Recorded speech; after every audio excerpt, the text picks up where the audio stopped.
just getting ready to measure out where we're going to take the ridge cap off so we can put the 40-foot piece of ridge vent up here. So just so you know, we're doing a retro.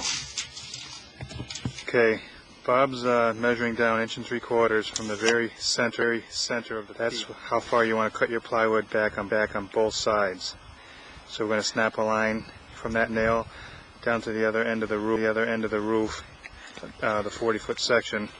Basically it's probably 42, 43 feet. We're going to cut the plywood out, and then we're going to do the same on the other side.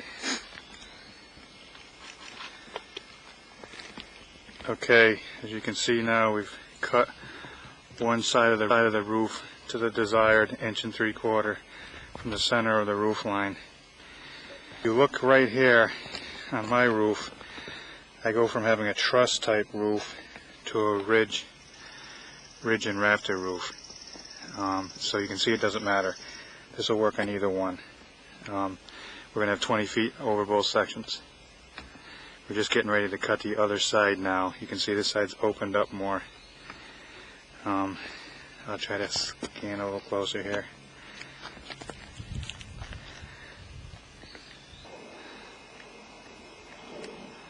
The ridge vent solar collector on.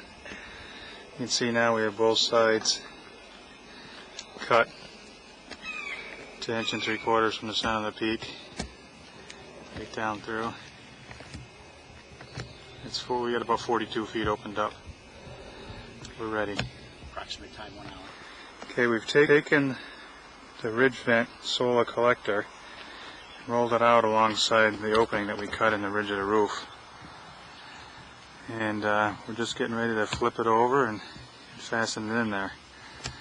I wanted you to kind of get a look at it, spread out like that.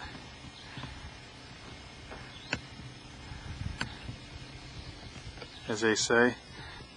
Okay, we're getting ready to flip the piece over on the roof, then we're going to put it into its position. Okay guys.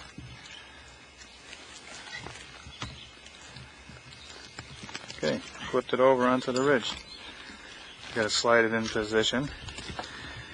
Duke had tucked the pipes down into the attic area. I'm going to get over there so that you can see that they're in there.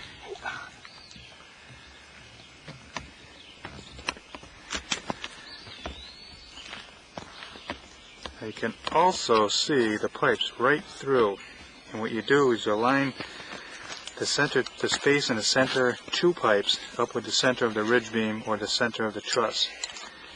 I don't know if the camera will actually show that.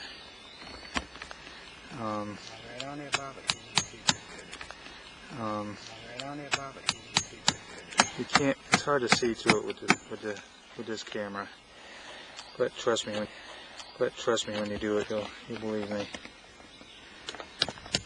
So we've got it on there, and as Bob, you can hear him nailing in the background now as he goes down through. He's lining it up, and he's nailing on the nailing line, the ridge vent nailing line next to the staple. You can see, that way you're nailing the tab that holds the pipe into the ridge vent. It's nailed to the roof also. And you don't want to smash the nail down, you just want to flush it up.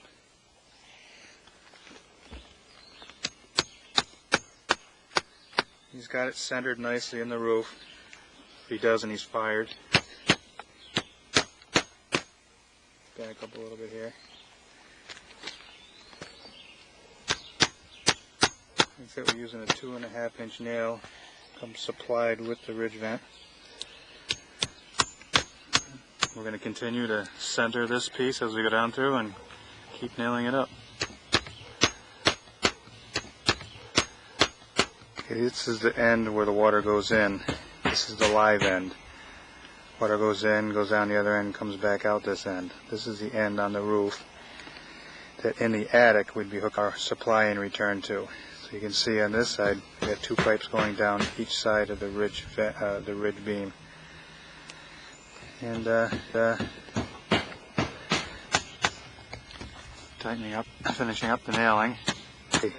Because this is a retro, we had tore up some of the cap and some of the ridge vent that was there, and we have a section that's empty. So we had cut a piece of the ridge cap vent that we had took off, and we're just going to pop it back into the void.